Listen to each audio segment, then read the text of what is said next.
क्या अब तीन तरफ से घिरने वाला है इजराइल? क्या जंग में अब हमास के साथ आएंगे तालिबान, हिजबुल्लाह? क्या युद्ध का रुख अब इजराइल से हमास के साथ होने वाला है? ये कई सारे सवाल हैं। इजराइल और हमास के बीच भीषण युद्ध जारी है। दोनों ओर से ताबड़तोड़ गोलियों की बौछार हो रही है और इन सब के बीच फंसी हैं लाखों जिंदगियां, वो चाहे इजराइल की हो या फिर हमास की। सवाल है कि आखिर इन लोगों का कसूर क्या है? इजराइल और हमास को लेकर दुनिया दो गुटों में बढ़ चुकी है। रूस यूक्रेन युद्ध की शुरुआत से ही ये कहा जा रहा था कि यूक्रेन रूस के सामने 2 दिन भी नहीं टिकेगा, लेकिन हुआ ठीक उल्टा। दोनों के बीच युद्ध अब भी जारी है। इधर इजराइल और हमास के बीच दुनिया के कई चैनलों में ये भविष्यवाणी की गई कि हमास एक दिन भी नहीं टिक सकता। जाहिर सी बात है कि छोटे से स्थान से आज इजराइल से फलस्तीन की भूमि पर कब्जा कर लिया और इसी को लेकर युद्ध जारी है। फिर बात वही सवाल कि क्या युद्ध से निकलेगा समाधान? महिलाओं को निर्वस्त्र कर घुमाने से इजराइल हार जाएगा युद्ध, या फिर हमास को ही नुकसान होगा? हमास कोई संगठन नहीं, यह एक आंदोलन है। इसका मतलब है इस्लामी प्रतिरोध आंदोलन। इसकी स्थापना 1987 में पहले फलस्तीनी इंतिफादा के दौरान की गई।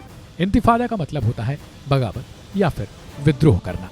हमास के नेता कतर सहित मध्य पूर्व के कई देशों में फैले हुए हैं। हमास को ईरान के साथ साथ कई देशों का समर्थन हासिल है। इसकी विचारधारा मुस्लिम ब्रदरहुड की इस्लामी विचारधारा से भी मेल खाती है, जिसे 1920 के दशक में मिस्र में स्थापित किया गया था।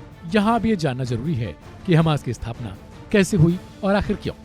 तो यहाँ आप पाएंगे कि हमास की स्थापना फलस्तीन के खिलाफ हुई, जो कि हमास का मकसद था फलस्तीन में इस्लाम का शासन स्थापित करना। हालांकि इजराइल से युद्ध में अब हमास को तालिबान और हिजबुल्लाह का समर्थन मिलने की उम्मीद है। हिजबुल्लाह संगठन के लड़ाके इजराइल बॉर्डर के बाहर जमा हो रहे हैं। उन्हें बस हुक्म मिलने तक का ही इंतजार है ताकि वे हमास के समर्थन में इजराइल पर हमला कर सके। बता दें कि हिजबुल्लाह लेबनान का एक शिया राजनीतिक और अर्धसैनिक संगठन है। इधर तालिबान भी हमास का साथ देने के लिए उत्सुक बस खड़ा नजर आ रहा है, फिर भी वह रास्ता न होने के कारण जाने में असमर्थ है। तालिबान लड़ाके भी कुछ देशों में उन्हें रास्ते देने की इजाजत मांग रहे हैं ताकि वे जंग में इजराइल के खिलाफ हमास का साथ दे सके। अफगानिस्तान के रूसी सैनिकों की वापसी के बाद 1990 के दशक की शुरुआत में उत्तरी पाकिस्तान में तालिबान का उभार हुआ था और फिर अमेरिकी सेना को अफगानिस्तान से खदेड़कर तालिबान ने अफगानिस्तान में अपना राज स्थापित किया। अब देखना दिलचस्प होगा कि नेतन्याहू के पास कौन सी और कैसे रास्ते हैं।